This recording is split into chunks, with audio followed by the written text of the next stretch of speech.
balik lagi. Dan minggu lalu kita nggak tapping ya? Enggak, minggu lalu enggak. Nggak ada ya, nggak ada. Oke.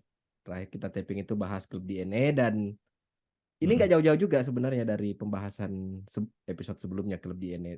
Khusus, nggak khusus sih, tapi sebagian besar karena kita butuh makan, jadi ya nggak MU nggak makan.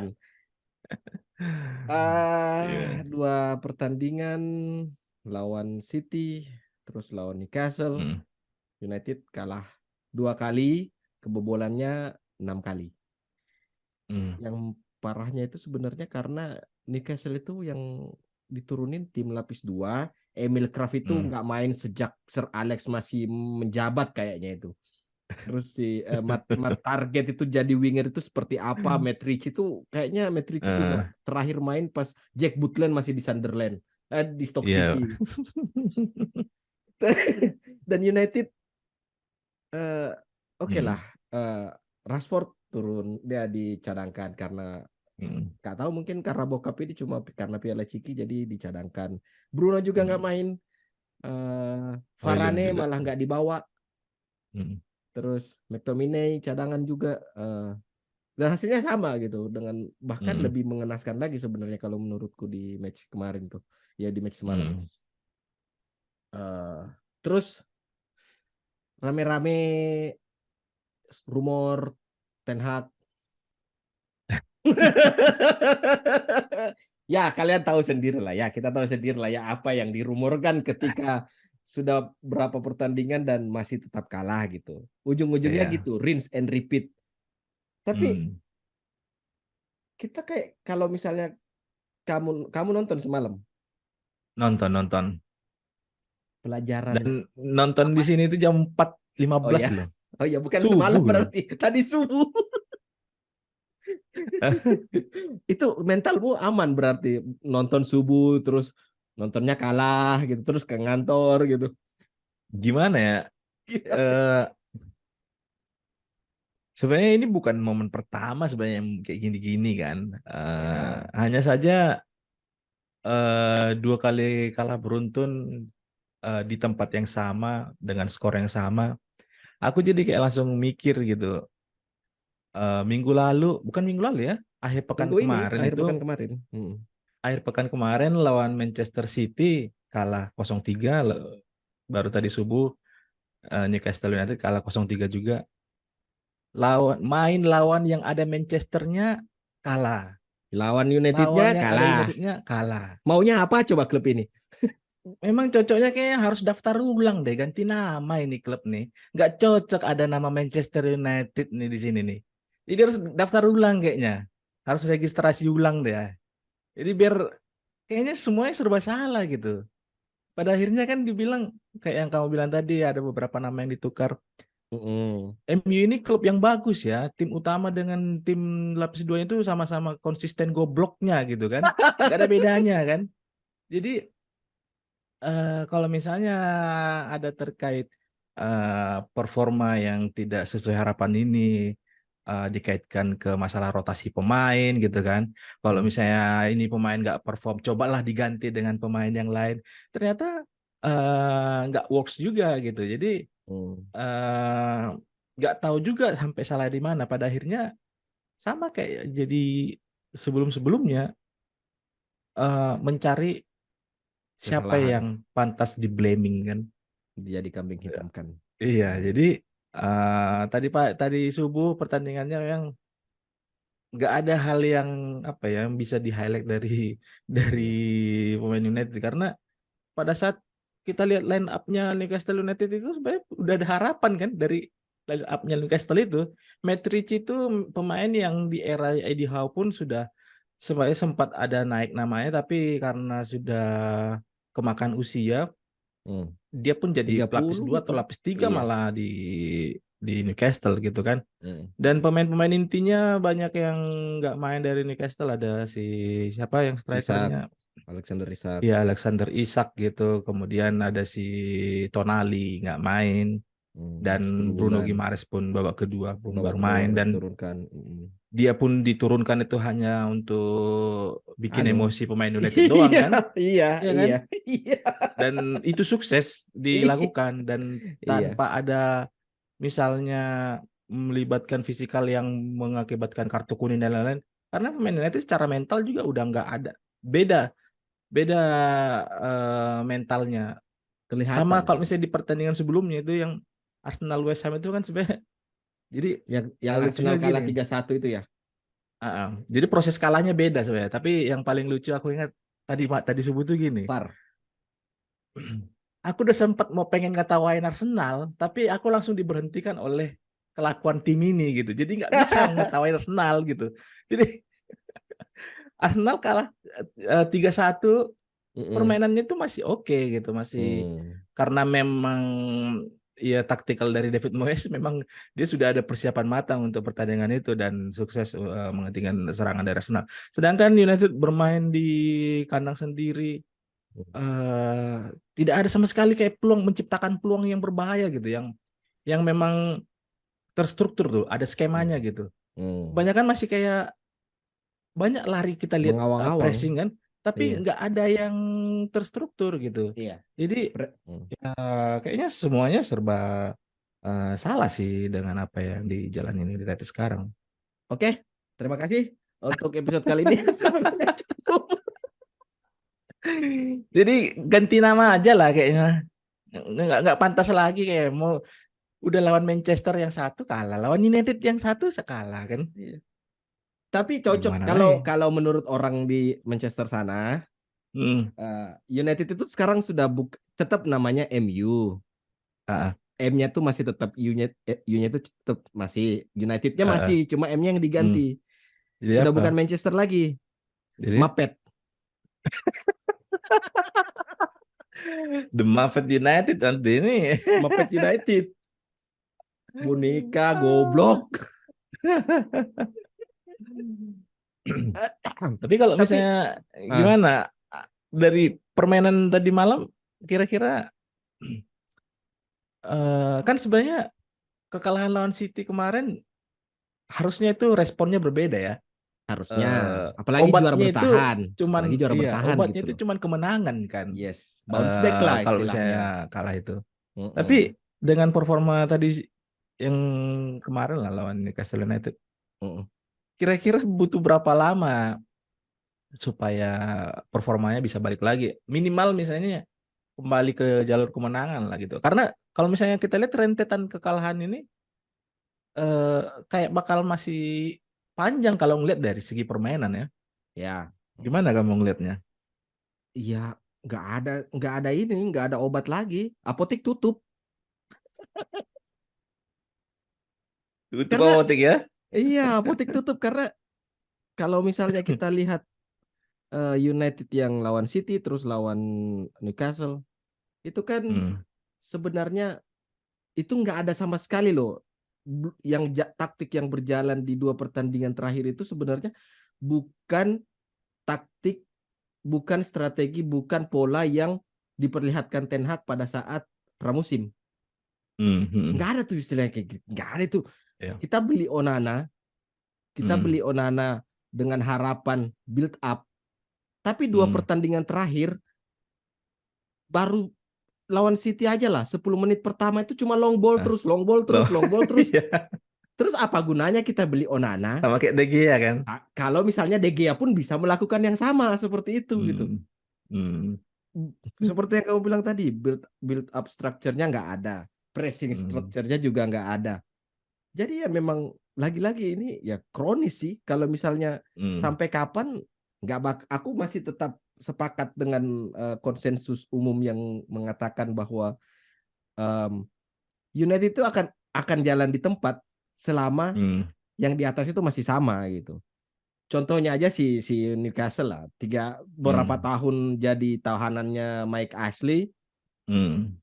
terus klubnya dijual dan tiga Hmm. tahun langsung menjelma jadi tim yang kayaknya Hmm. Newcastle itu satu-satu tim per tim dengan persentase pemain yang Hmm. paling tinggi melakukan pressure atau paling Hmm. larinya itu paling sering gitu. Dan itu aja sih contohnya kalau misalnya kita mau membandingkan Newcastle sama Manchester gitu. Newcastle dari segi manajer lah, Eddie Howe sama Ten Hag itu di atas. Ten Hag itu sebenarnya masih di atas Eddie Howe, ya kan? Ya. Tapi kenapa Eddie Howe bisa menyulap Newcastle yang hampir degradasi di era Steve Bruce dan menyulap Newcastle jadi pemain seperti Tonali pindah gitu, terus mereka bisa di Champions League ngalahin PSG gitu. Ya itu karena perubahan di atasnya itu. Nah United anggaplah misalnya si Jim Ratcliffe, aku nggak tahu juga sih ini sebenarnya rumor sampai kapan jadinya gitu kan. Iya. Anggaplah Sir Jim Ratcliffe ini jadi beli dan katanya mau in charge sporting control, tapi tetap aja budgetnya dari atas. Kalau Iya. kalau misalnya Ten Hag mintanya Kim Min Jae anggaplah budgetnya 50 juta pounds, minta ke Jim Ratcliffe. Jim Ratcliffe ngomong kayak gini, tapi si ownernya ini cuma bisa ngasih berapa, ya sama aja gitu. Jadi selama si goblok dua keluarga aku harap mereka mati sih cepat itu. Keluarga yang itu masih ada ya jangan harap lah. Aku nggak usah berharap banyak gitu. Terus Terus berekspektasi ya. nggak usah berekspektasi lebih lah kayak gitu. Bayangin aja musim lalu tuh United, pola musim lalu itu masih bagus loh. Kalau misalnya kita lihat United eranya Ten Hag yang musim pertama itu bagus loh. Kenapa musim sekarang malah kayak 180 derajat gitu. Ada yang bilang kalau yang kamu bilang tadi pemain itu nggak ada motivasi, nggak ada ini, nggak ada bla bla bla. Ya gimana ya, mentalitasnya memang nggak ada sih. Ten Hag juga dari sisinya Ten Hag juga sebenarnya dia nggak aku mulai sedikit apa yang dilakukannya sama Sancho gitu kan. Jadi percuma gitu loh. Karena dia nggak menunjukkan wibawanya gitu sebagai manajer yang mbok ya marah-marah gitu. Mbok ya apa sih, kalau seenggaknya kamu tuh meskipun kemarin lawan City ada dia sempat ngomel-ngomel di bukan lawan City, lawan mana itu ya? Yang dia sempat ngomel-ngomel di pinggir Yang lapangan teriak-teriak gitu. itu yang menang tipis kayaknya lawan Sheffield ya itu. Yang lawan Sheffield ya bener. Itu kan ya lawan Sheffield aja. Sheffield loh. Jadi ya nggak ada sih, aku bilang pemain-pemain ini juga nggak sepenuh hati dengan taktik yang dideploy sama Ten Hag. Dan itu lagi-lagi kembali ke pembahasan kita di episode sebelumnya tentang klub DNA. Jadi yang nonton dan belum tahu klub DNA, pembahasan soal klub DNA, nah bisa nanti cek di mana kayak di sini kayak di mana kan salah. Kayak gitu. Tapi kan memang kita sudah, dan kebanyakan orang kayaknya sudah sepakat juga sebenarnya hal yang perlu dilakukan perubahan ini ya pergantian yang di atas kan, yang di si Glazer dan keluarganya lah. Tapi hal itu kayaknya dalam waktu dekat ini realitasnya itu akan sangat sulit itu terwujudkan. Dan kita nggak tahu seperti apa dan sampai kapan rumor ini berlangsung, karena memang mereka seorang bisnismen yang pintar mengulur waktu gimana untuk mencari benefit sebesar-besarnya gitu tanpa ada merugikan mereka, kalaupun mau diulur waktu seberapa lama pun gitu. Nah, tapi kan ini tim dan supporter itu harus diselamatkan dalam waktu sesingkat-singkatnya kan. Nggak bisa kita menunggu performa tim ini kembali diikuti dengan peraihan gelar misalnya yang sebagaimana pantasnya ini klub memang harusnya meraih gitu kan. Nah, karena waktu masalah pergantian manajemen ini nggak tahu, kira-kira mitigasinya apakah memang dengan melakukan pergantian pelatih itu menjadi solusi jangka pendek yang bisa dilakukan gitu. Karena kalau misalnya kita lihat historikal seperti mulai dari zamannya Luis van Gaal ya, Moyes. Luis van Gaal, Moyes, Hmm. Jose. Itu Hmm. kan rata-rata kayak dua musim gitu kan. Ya, ya, ya. Habis itu melakukan pergantian. Ya dari parameter misalnya berapa lama pelatih sebelumnya itu pada akhirnya jadinya bilang orang kan ya kalau misalnya nanti diganti balik ke nol lagi nih. Balikan dulu ya. Ya. Nggak ada lagi misalnya proses dan pola pembentukan tim ini Hmm. jadinya ya akan percuma gitu dan Hmm. akan mengalami fase yang sama gitu, hanya diulang-ulang aja gitu. Nah, Hmm. kalau misalnya bukan Ten Hag atau ganti pelatih, solusinya apa yang harus dilakukan misalnya? Apakah memang harus itu kah yang dilakukan gitu? Karena kalau Ya, kita menunggu Glazer diganti nggak mungkin gitu.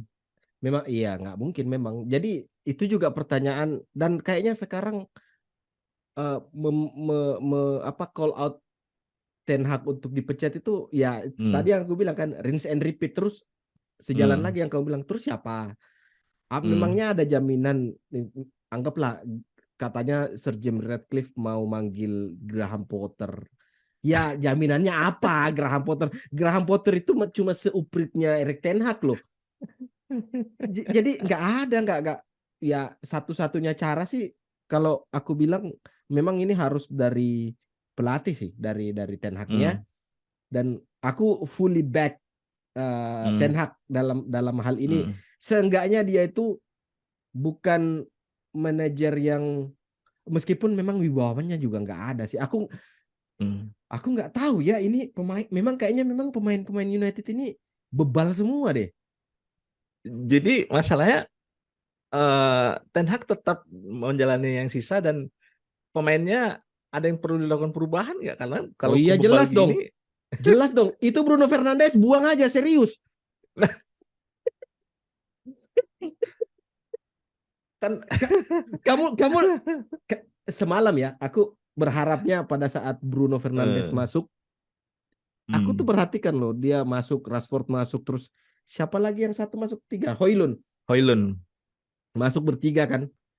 Aku Hmm, berharapnya meskipun ban kapten itu ada di Lindelof dan itu sebenarnya jadi pertanyaan juga kenapa bukan Maguire yang jadi kapten gitu karena hmm, aku sudah sampai pada titik bahwa Maguire itu cocok di United saking gak adanya yang pemain lain yang benar-benar capable untuk main di United itu aku sampai turnovernya Maguire di beberapa pertandingan terakhir ini anjir ini pemain mentalnya kayak baja bener.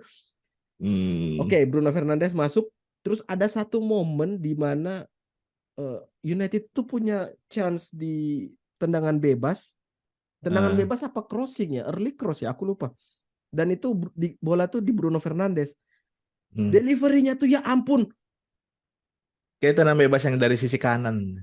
yang dari sisi iya kayak sisi kanan deh kayaknya Hmm, hmm. deliverynya ya ampun itu kayak nendang kotak bulat setengah aku sampai ya ampun ini memang dari gesturnya tuh kalau misalnya kita merhatikan udah ogah-ogahan memang nggak ada Hmm, mentalitas yang bisa membangkitkan pemain untuk push to the hmm, limit gitu itu nggak ada hmm, Rashford hmm. apalagi Bruno Fernandes apalagi Hannibal Mejbri dia cuma cuma gini-gini aja Semangat tapi anak muda ya. semangat anak muda ya Garnacho Hmm. iya Dalot Dalot ini aku Tapi masalah anu tadi ya, masalah misalnya main ogah-ogahan gitu. hmm, Eh nggak tahu karena memang dominan masalah mereka nggak terlalu bernafsu bermain di kompetisi ini, atau karena memang kombinasi kayak kecapean gitu. Padahal apa ya, fisik fisiknya itu baru di babak pertama aja ya, nggak ya kelihatan hmm. kayak proses golnya Miguel Almiron lah. Ya Itu yang kayak berat betul itu yes Diogo Dalot tuh lari itu betul kan. betul betul betul Dan betul dari ekspresi pun gimana ya? nggak ada Kita bisa ngelihat kok misalnya gimana pemain yang walaupun misalnya sudah kecapean tapi masih punya usaha untuk yes melakukan betul pressing kan, hmm, atau sebaliknya misalnya hmm, masih fit, masih fully fit misalnya kan secara hmm, fisikal tapi hmm, lost konsentrasi di tengah-tengah pertandingan masih akan kelihatan tuh gimana hmm. cara mereka mengekspresikan di in game itu. Tapi itu kayak memang ogah-ogahan aja gitu. Apakah Iya. memang karena masalah Piala Ciki ini sampai juga di sana akhir supaya daripada nanti kita menangin ini Carabao Cup nanti diejek-ejek lagi cuman menang Piala Ciki gitu kan, ya udahlah nggak usah lah kita menangin, fokus aja lah ke Liga Champion gitu kan, biar nanti Iya, nggak iya, iya. diejek-ejek gitu kan. Nah tapi masalah Bruno tadi juga aku gimana ya, memang nggak kelihatan memang apa, harusnya ada perubahan lah yang dilakukan. Hmm. Tapi kalau masalah karena kamu mention Bruno, kamu gimana? Setuju dengan apa yang disampaikan Roy Keane kan? Oh, profil pictureku aja Roy Keane. Hmm. Jadi jadi Bruno ini seharusnya kan jadi kalau disampaikan Roy Keane kan hal yang saat ini harus dilakukan Ten Hag adalah mencopot ban kaptennya Bruno kan. Sepakat. Ini Sepakat. sepakat sama itu. Sepakat aku Kenapa sama itu. sepakat? Minta Bukannya jadi makin runyam? enggak. Aku urusan runyam atau enggaknya tuh belakangan aja. Yang penting dia itu nggak punya. Aku udah pernah ngomong kan di episode berapa kita itu yang material Episode ini kapten kita episode season 3 episode 3 part 1 nah, ada kita sama nah, Dadat tuh. season 3 episode 3 Ah, part 1. No, nanti muncul di mana ini juga. ya. Jadi nggak cocok itu kapten material tuh nggak ada di Bruno Fernandes. Oke, technical skill oke Hmm, dia ada. Progresif pasnya dan segala atribut yang mengacu pada data oke. Kevin hmm, De Bruyne ngomong dia memasukkan Bruno sebagai top 3 pemain hmm, hebat itu oke. Tapi hmm. leadershipnya itu nggak ada, aku nggak melihat dia itu sebagai face of Manchester United di lapangan. Dan itu kembali ke pembahasan kita di episode Eh, sebelumnya kan yang di NE Club itu soal wajah Manchester United itu apakah Bruno Fernandes? Ya hmm. enggak, jelas enggak. Jadi mencopot ban kapten itu satu-satunya salah satu Hmm, mitigasi pertama. Tapi pertanyaannya hmm. siapa? Itu dia susahnya. Sosok Karena yang betul-betul eh, hmm. bisa marah, bisa nampolin rekan setimnya itu nggak ada.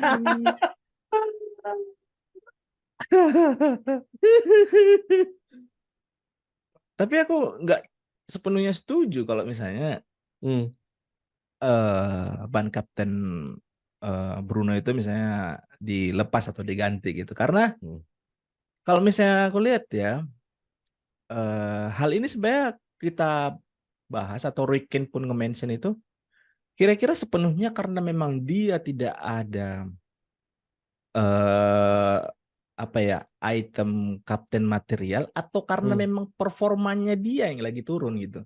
Karena aku justru ngelihatnya karena memang performanya Bruno dan performa tim yang lagi turun hmm, sehingga apa narasi nggak pantas dia menjadi kapten United itu yang jadi muncul gitu kalau aku lihat. Karena gimana hmm, gimana bandinginnya sebelumlah misalnya kita yang proses pergantian Maguire ke Bruno Fernandes jadi kapten kan. hmm, Pada saat dia lagi bagus-bagusnya performnya gitu, gol kontribusinya lagi tinggi gitu kan.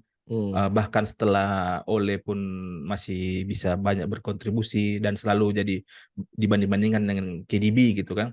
Iya, Eh, Hal yang kayak sekarang ini yang gimana dia mooning ke selalu kayak eh, argumen ke wasit tapi kayaknya bukan yang argumen marah-marah tapi betul. ngomel-ngomel kan. Ngomel, ngomel. Kemudian dengan temannya yang kayak selalu di apa ya harusnya memberikan motivasi tapi selalu kayaknya ngatur-ngatur yang tidak ada berimpact sama sekali gitu. Jadi Hmm, aku ngelihatnya eh, hal yang itu memang 50-50 karena kayaknya lebih dominan itu disorot itu bukan karena memang dia tidak memiliki jiwa leadership gitu. Tapi hmm, karena memang performanya turun sehingga memang dia jadi yang objek sasarannya. Karena apa? Kalau bukan dia, siapa lagi yang mau di-blaming kan? Karena memang di masa-masa buruk kayak gini, fans, pandit gitu kan, mencari satu sosok siapa yang harus disalahkan gitu.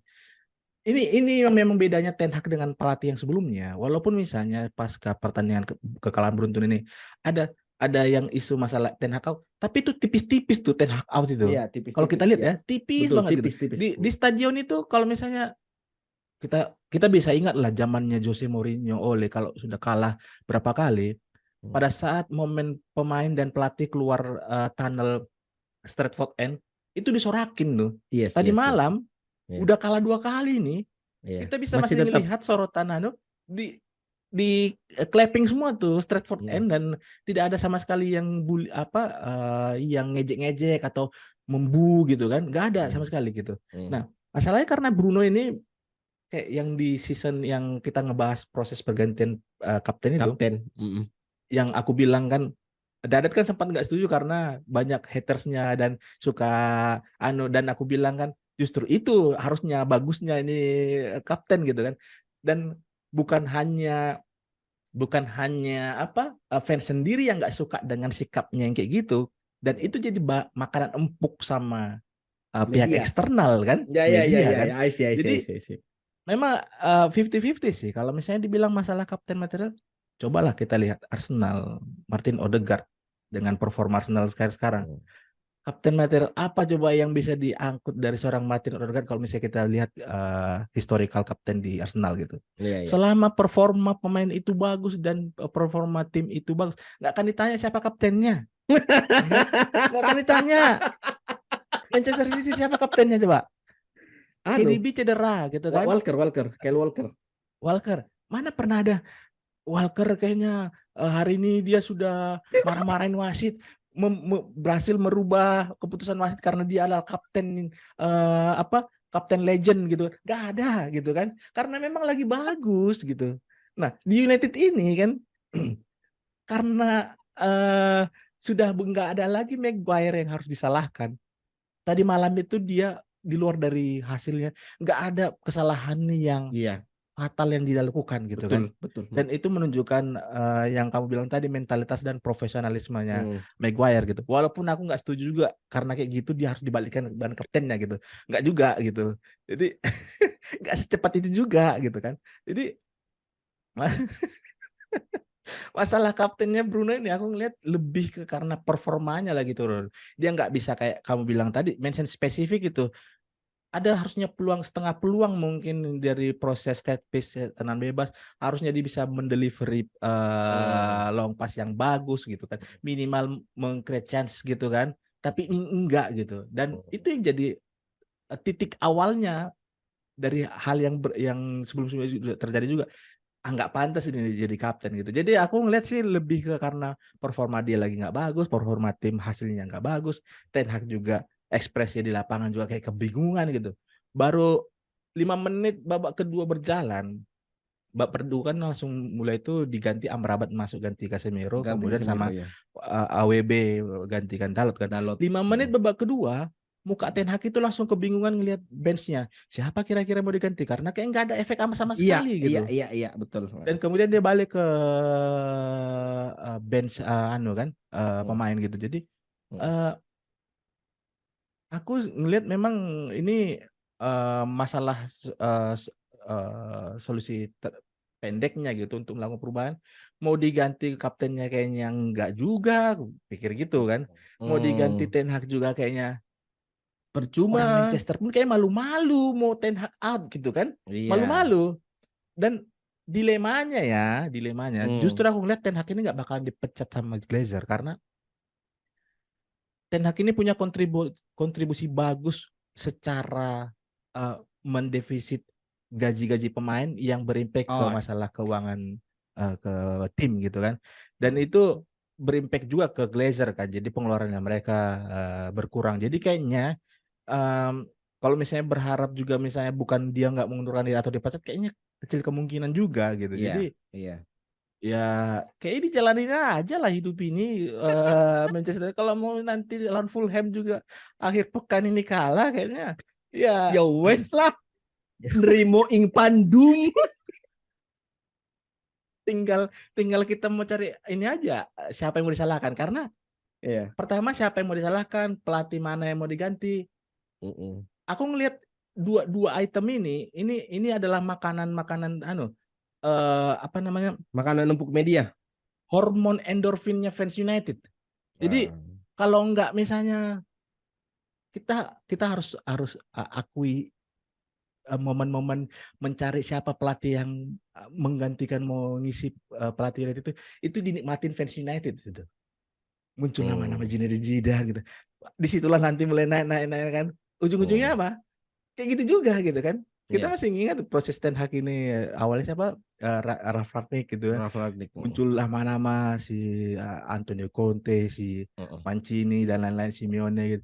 Itu memang kayak makanan yang dinikmatin padahal lagi masa penderitaan gitu. Iya. Dan menggaungkan Ten Hag out ini juga kayak jadi kayak hormon endorfinnya fans United gitu ya. Emang untuk menyenangkan diri sendiri gitu. Iya. Jadi Salah satu cara untuk cope dengan mental health.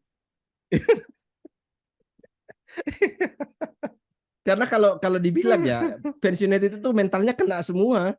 Nggak ada yang nggak kena itu.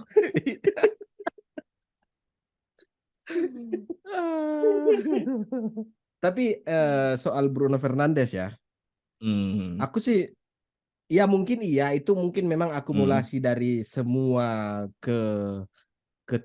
keterpurukan Manchester United dari semua aspek, dari segi pemain, dari segi taktik. Tapi aku masih tetap kekeh. Kamu masih masih nggak setuju kalau Bruno Fernandes dipecat. Aku masih setuju. Aku justru di pihak sebelah, aku oposisi karena tapi ya karena nggak layak aja gitu. Aku beberapa kali memang fokusnya itu ke Bruno Fernandes dan ada beberapa momen di mana dia itu gesturnya tuh gesture Bruno Fernandes lah. Dia minta pemain nge-push, tapi saat pemain enggak nge-push, dia cuma gini. Dia cuma gini. Boy, kamu datang ke mukanya marah-marahin gitu loh. jadi jadi gesture yang kayak gitu itu kalau misalnya pasti pemain lain juga melihat, ya elah kapten kok kayak gini gitu. Jadi nggak ada wibawanya gitu. Nah, kamu lihat kenapa dua baju di belakang ini aku pasang. Ini adalah wajah Manchester United nih. Ini seharusnya wajah Manchester United di era mereka tuh. Pemain yang mendedikasikan 100% untuk Manchester United. Dua pemain ini nih. Tapi aku ini ya, Apa? kita coba flashback gimana detik-detik ban kapten dari lengannya Harry Maguire dicopot itu berbeda kayak ceritanya dengan yang Bruno Fernandes ini. Maguire itu kan isu harusnya dilepas ban kaptennya dan akhirnya itu terjadi tuh sebenarnya bukan nggak ada kayaknya dimension terkait atau ada tapi tipis juga masalah kapten material ini gitu kan. Iya ada, cuma nggak semasif Tapi Bruno lebih ke Fernandes. karena performanya Performa. memang selalu blunder kan. Nah, di situ aku makanya menyambungkan karena memang ini terkait performa, makanya di konsekuensinya lari ke ban kaptennya. Bruno Fernandes ini kan karena memang apa ya, masalah tadi untuk follow up pressing dan lain-lain lah, kemudian gimana dia mengekspresi pada saat ketemu sama temannya yang tidak melakukan entah yang dia mau atau yang harusnya dilakukan di tim gitu, tidak ada ekspresinya yang sosok garang gitu kan, galak gitu kan. Tapi itu juga kok yang dilakukan, apa yang diterapkan sama Maguire, tapi nggak pernah itu jadi satu topik jadi alasan Maguire nggak layak jadi kapten. Iya kan? Nggak ada itu. Tapi karena memang dia selalu melakukan kesalahan berapa kali yang berujung jadi gol, itu yang jadinya nggak cocok, nggak pantas dia jadi kapten gitu.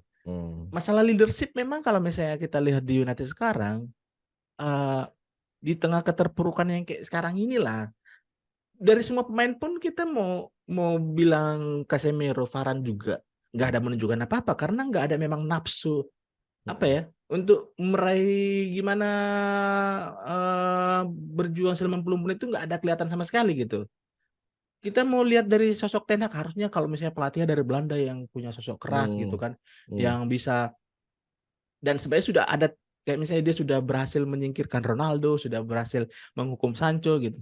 Tapi kalau kita lihat dari hasil lapangan, kok kayak nggak ada apa-apanya, nggak ada efek Hmm. apa-apanya sama sekali gitu kan. Apakah Hmm. memang inilah yang dibilang sama miskin taktik kah? Atau memang tidak ada gagal?